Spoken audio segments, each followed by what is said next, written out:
just a moment, you'll hear James Stewart as the six-shooter. There's music for you tomorrow with two of your favorite song stylists, Dinah Shore and Frank Sinatra. And tomorrow you'll also hear a special RCA 35th anniversary program starring another of your vocal favorites, Perry Como. Friday also means comedy on NBC, and the laugh merchants include Fibber McGee and Molly and the experts on Can You Top This? It's a big Friday evening on NBC. James Stewart as the six-shooter.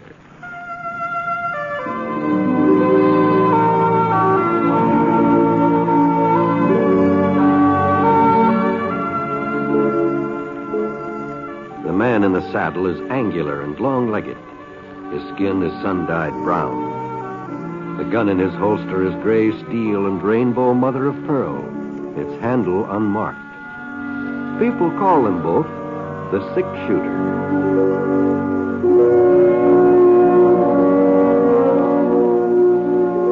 The NBC Radio Network presents James Stewart as the six-shooter, a transcribed series of radio dramas based on the life of Brit, the Texas plainsman who wandered through the Western Territories, leaving behind a trail of still-remembered legends.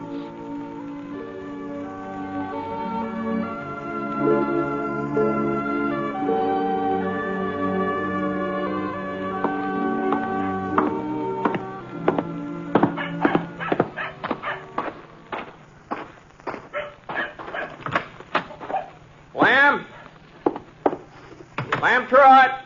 Oh, Where are you, Lamb? this stall here, Brit. I'm currying down one of my mares. Thought you said you was going to sleep late this morning. Oh, I just can't seem to get used to a hotel bed. The way you sink down in them, you feel like you're lying in a pile of quicksand. Well, where's Scar? Huh? Scar? Why, my horse. I thought maybe I'd take a ride out towards Saucer Mountain. Which stall's in, huh? Well, now, Brit, I don't want you to fly off the handle. What? What are you talking about? Well, the fact is, Scar ain't in no stall at the moment. Well, what's happened to him? Now, Brit, you know I wouldn't let anything happen to a horse that was left in my livery stable. You know that, don't you? Lamb, where's Scar? Just tell me where he is. Well, he's out. Out?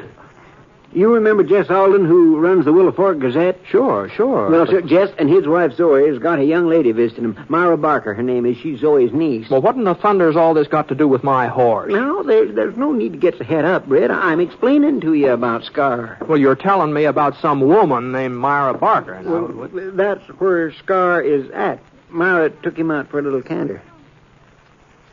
What? Well, now, you see, she's from back east somewhere, and she ain't got no horse of her own, so every once in a while she rents one of mine. Well, all right, go on, Lamb. Well, she come into the stable this morning about an hour ago, just when I was opening up, and she said she felt like taking a little gallop to work up an appetite for breakfast, and so she is a first-class rider, Britt. I don't care if she...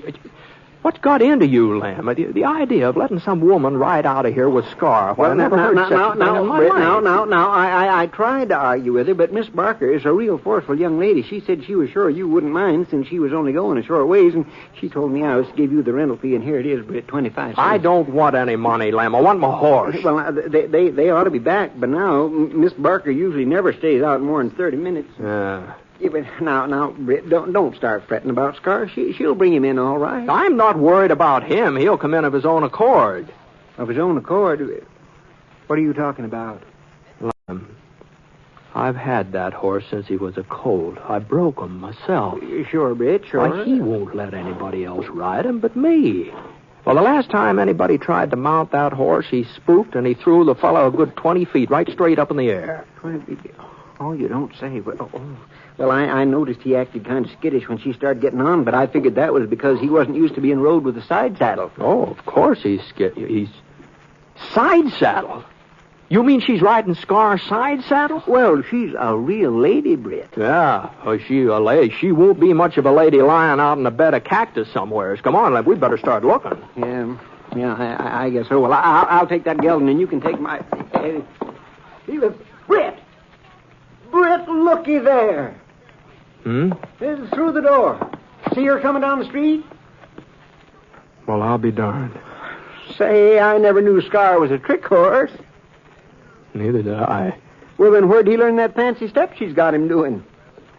You got me, Lem. Oh, you had me all worried, saying he wouldn't let nobody else ride him. I ought to know better than to take you serious, Brit. Whoa, now. Whoa, now. Here, Miss Barker, let me give you a hand. Oh, thank you, William. I do declare he acts like he don't want you to get off. Oh, I guess he's going to miss me, aren't you, boy? Oh, that's a nice boy. He certainly is a fine animal, Lem. And the man who owns him surely must be proud. Yes, ma'am, I am. Oh? Miss Barker, this is Mr. Ponet. Remember I told you Scar belongs to him? Oh, yes, of course. How are you, Mr. Ponet? Well, I'm pleased to meet you, ma'am. I hope you don't mind my borrowing Scar. Mr. Truitt didn't want me to take him, but I just couldn't resist the way he looked at me. It was almost like he was asking me to go for a trot. Well, yes, ma'am. You take good care of him, Mr. Ponet. You wouldn't want anything to happen to a wonderful animal like that. Oh, no. No, I sure wouldn't. Miss Barker. Yes?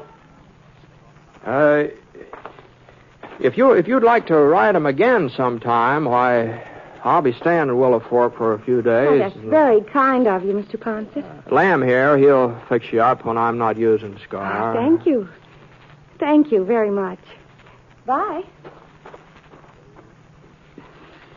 Well, I just don't understand you, Brit Ponet. Here you was raising Cain because I let her borrow Scar, and now you're volunteering to let her ride him anytime she pleases. I just don't understand it. Well, I thought seeing as how Scar kind of took a fancy to her, and what I mean is he's a pretty good judge of human nature, and she does seem to be a first-rate rider. I mean, you know something, Lem? I don't understand it either.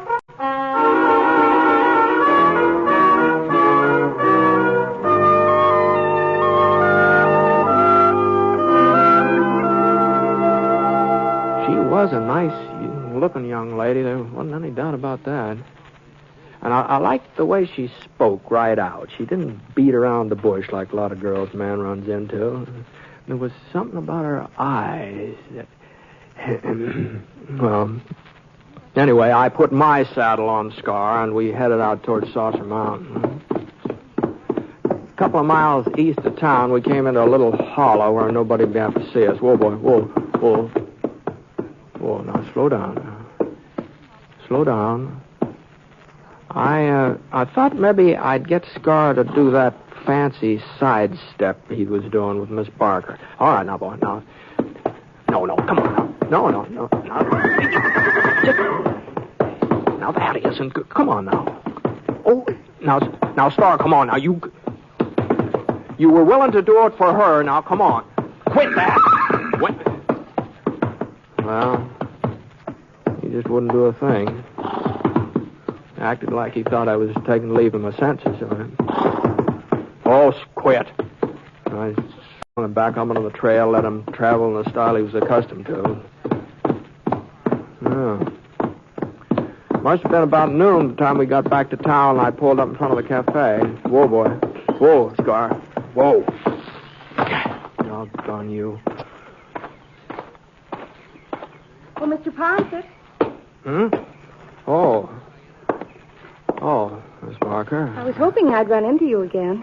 You were... Oh, you want to borrow Scar? Well, it's about Scar.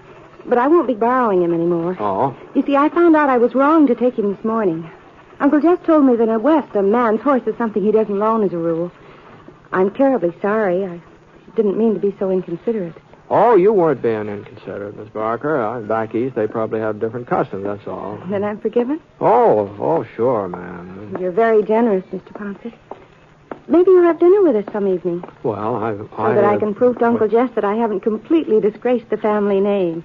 And so he's a very good cook. Yes, I've always heard about Miss Alden. I never had the opportunity to sample her food, though. Well, any evening at all.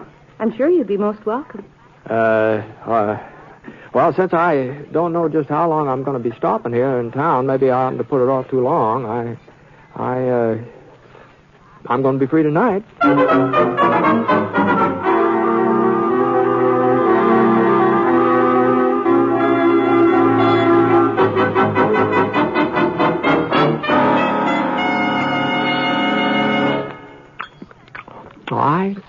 I want to tell you, Miss Alden, I've been hearing folks brag about your cooking ever since I can remember, but they haven't done you justice. Well, they just didn't even come close. Oh, Brett. Well, here, have another piece of shortcake. Oh, no, thanks. I just couldn't eat another mouthful. You sure? Oh, no, absolutely positive. Thanks just the same, though. Well, now, if you're certain. And I'll have another slice, eh? Now, Jesse, you've had more than your share. Besides, if you have another piece, there won't be enough for tomorrow. Shortcake ought to do for 2 meals. Well, you just offered Brit a That's piece. different. He's company. Come on, Jesse. Help me with the dishes. Huh? The dishes? But I thought Myra usually... Myra has a guest. They might like to be alone for a few minutes. Now, come on, Jeff. Oh, sure, Zoe, sure. We put the porch swing up this morning, Brit. Suspect early for it, I know, but there sure is a feeling of summer in the air. Yes, ma'am. Yes. Would you, care to go out on the porch, Miss Barker? We don't have to unless you really want to. I mean, just because Aunt Zoe suggested it. No. I think I might enjoy it. All right, then. I'm afraid she isn't very subtle, is she? How's that? You know perfectly well Aunt Zoe was throwing me at you. I knew she would when I invited you. Oh? The fact is, I'm sort of a disappointment to Aunt Zoe. She's done everything in her power to marry me off. But so far, she hasn't had any luck. Oh, the young men she's introduced me to are all very nice and pleasant. But, well, the truth is, I don't want to get married. Oh, I see. I'm not the least bit interested in settling down and cooking meals. I like a change of scenery. I like to meet new people. Uh-huh. From what Uncle Jess tells me about you, you feel the same way. Yeah, more or less, I reckon. So I thought that having you to dinner, well, it would please Aunt Zoe, and as far as we were concerned, we might get to be friends, but there'd be no danger of going beyond that point. Uh-huh. Well, now that that's all settled, shall we go inside? Oh, well, there's no hurry, is there? I mean, as long as there's no danger. Since we have this understanding, it is a nice evening, isn't it? Whatever you say. You know, Miss Barker, I was just thinking, every once in a while, somebody tries to get me married off, too. Friends of mine. Their intentions are good, but, well... Oh, I know how it is. What I was getting at is this. I haven't any idea how long I'll be here in Willow Fork, and, as long as I'm here, I was wondering if we couldn't see each other once in a while. That might take some of this marriage pressure off both of us. You see what I mean? Well, I suppose so, but... And we wouldn't be running any risks, seeing as how we have the understanding, you know. And your aunt would be pleased, my friends would be pleased, and... Well, you know, you're awful good company, Miss Barker. Why, thank you. Well, how about it? Well, all in all, I think it's a very practical idea, Mr. Ponet. I'd be delighted to see you again. Good. That's fine. Well, now, I'll get in touch with you the next time there's a doings. It probably won't be right away, but I'll get in touch with you.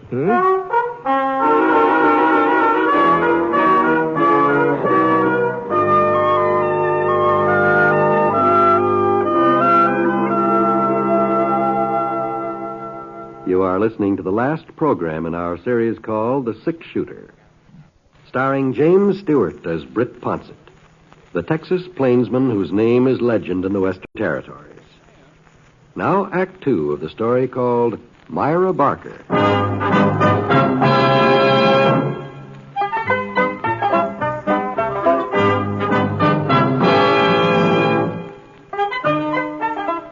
Well, as it turned out, there was a doings the very next night. Box supper over at the church. And since I'd sort of promised Myra that the next time there was anything going on, Well, anyway, we went to supper together, and the time seemed to pass by real pleasant.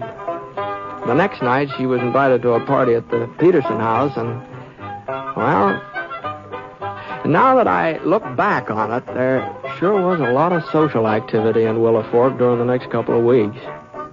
We were going one place or another almost every night. And I was enjoying myself, too. I really was.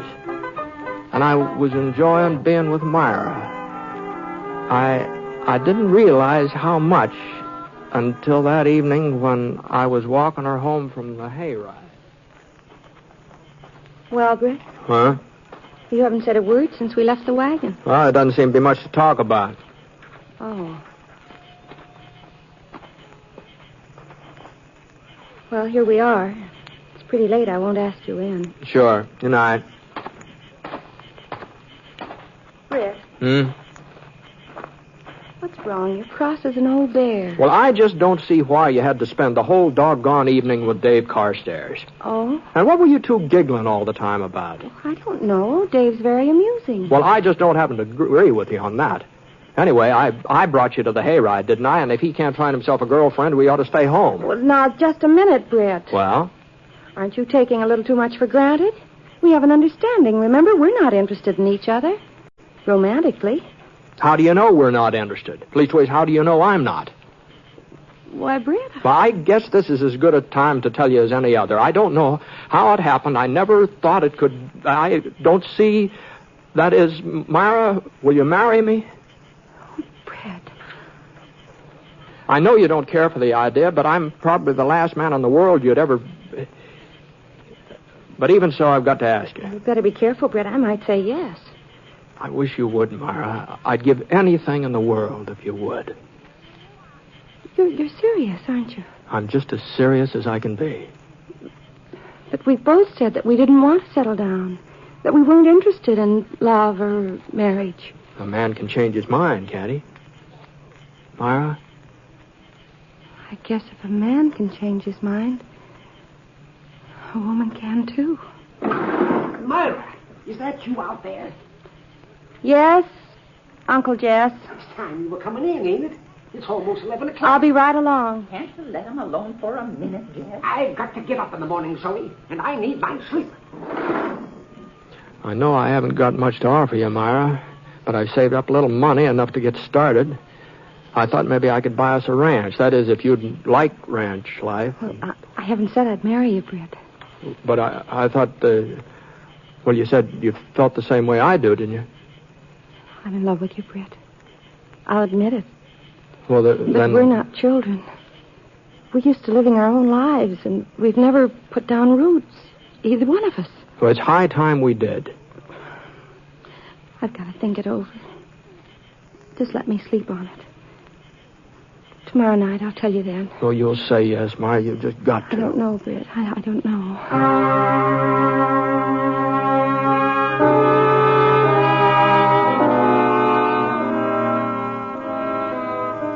Well, I put in some long days in my life, but that next one, that was the longest I ever spent. Boy. Every once in a while, I'd start thinking that it just couldn't be. That I hadn't really asked a girl to marry me. But then I'd remember Myra, and it seemed like asking her to be my wife was the most sensible thing I'd ever done. Well, I had an early supper, what I could eat of it. And then I headed over to the Aldens. Myra was sitting on the porch swing. She looked even prettier than she had before.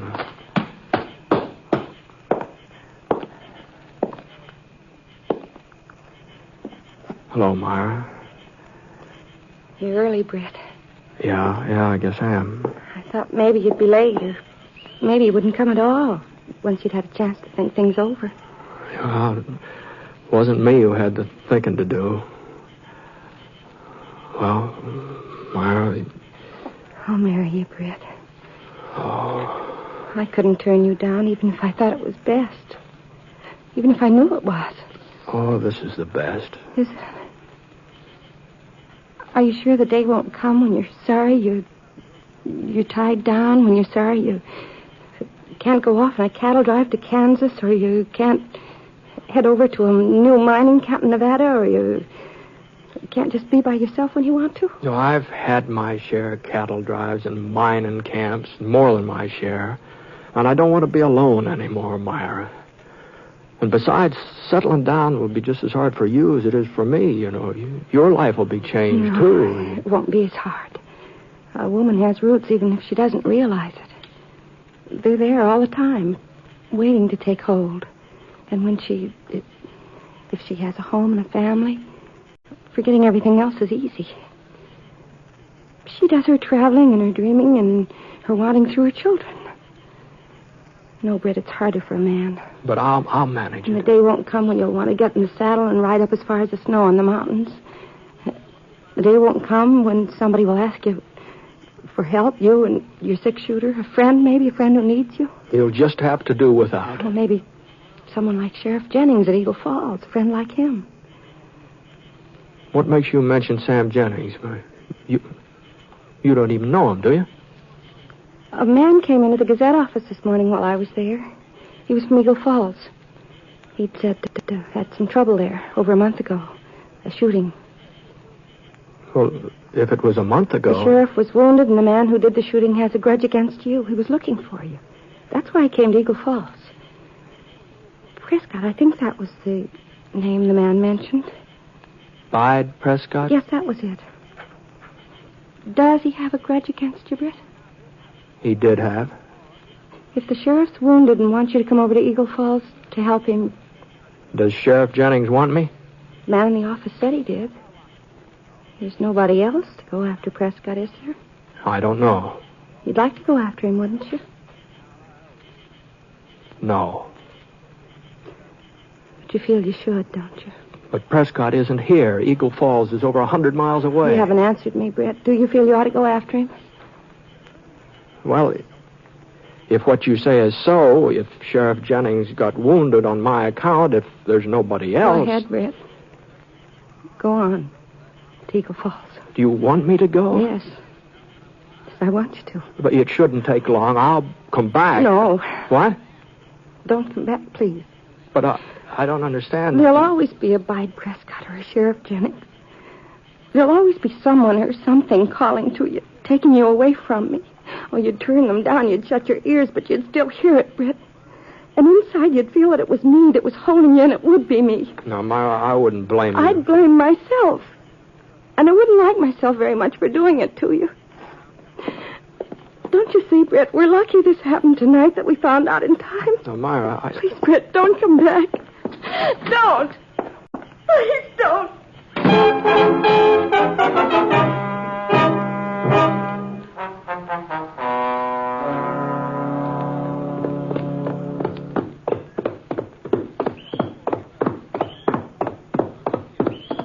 Britt? Hold up a minute, Britt. Hmm? Oh, good morning, Jazz. Whoa, Scar. Whoa. Would you mind stepping into the office a minute? I'd like to talk to you. Well, I Don't take long. All right, Jazz. Easy, boy.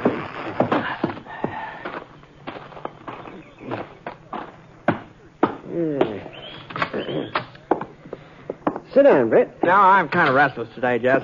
Thanks, anyway. You sure have a fiddle foot, don't you? Yeah, guess so. And you're on your way out of town, huh? Yeah. See, what about Myra? She's a fine girl, Jess. Really a fine girl. Mm-hmm. Britt, you're leaving on account of Sheriff Jennings over to Eagle Falls sent for you. Ain't that your reason? You might say so, in a way. Well, now, I don't want you to think that I meant to eavesdrop last night when you was talking to Myra, but somehow Zoe forgot to shut the parlor window, and we just couldn't help hearing a certain amount of what you said. Mm-hmm. Sure, yeah. Well, it ain't true what Myra told you. Leastways, the part about Sheriff Jennings sending for you, that ain't true. The fellow from Eagle Falls didn't even mention your name. Jennings ain't asked for your help, Britt. Yeah, I know, Jess. Huh? Well, you see, I ran into Bide Prescott 3-4 weeks ago, and, well, there's no reason for anybody to be going after him now. Well, if you knew that, if you knew you didn't have to leave Willow Fork, why in the name of common sense didn't you say so to Myra? Well, I figured she had her reasons for making up that story about Sheriff Jennings. I I figured she was trying to turn me down without hurting my feelings. Oh, Brit, she didn't want to turn you down. She was just trying to make sure you wouldn't feel you'd made a mistake if you married her. No, she couldn't really care for me very much, Jess. Then why did she spend all night crying her eyes out? And why was Zoe up till all hours commiserating with her? Well, thanks for telling me that, Jess. Then you ain't leaving. Well, I'm leaving. But I'm real proud to know that Myra is somewhat fond of me. Oh, Brit, if you love her and she loves you... Oh, it's enough that she cried over me for one night, Jess. You know, I remember when I was a kid, my pa was like me in a lot of ways. Always on the move, always off somewhere, getting a new start, taking a new job, hunting a new frontier. He loved my ma, and she loved him, but she spent a lot of nights crying. A lot of nights. I just wouldn't want that to happen to Myra.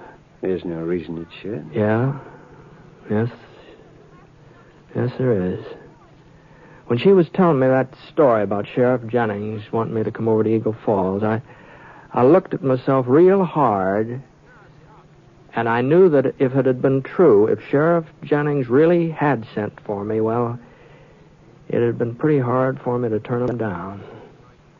Even for Myra's sake, it had been pretty hard. And someday I reckon I wouldn't be able to turn him down or anybody else like him, and Myra would spend another night crying, you see. One of these days you'll change, Brit. Maybe I will. Maybe I will. Well, can I tell Myra that you might come back to Willow Fork? No, Jess, I don't think you better. Of course, if I do come back and she's still... Well, maybe we just better wait and see what happens. So long, Brit. Good luck. Thanks, Jess. I'll probably be seeing you again before too long. Let's go, Scar.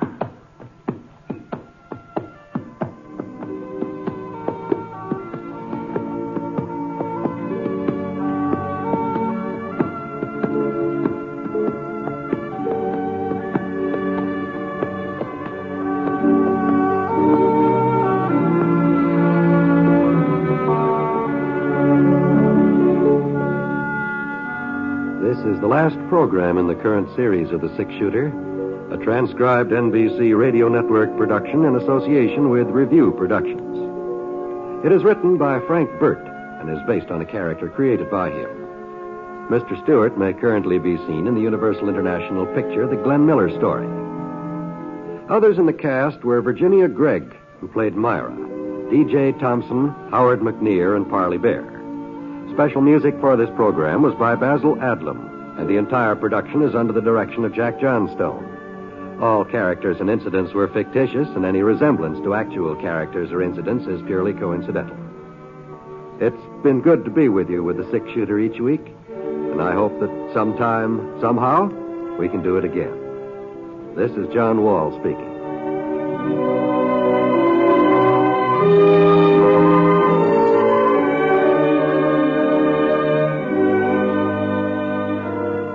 Hear MacDonald Carey and Jason and the Golden Fleece tonight on the NBC Radio Network.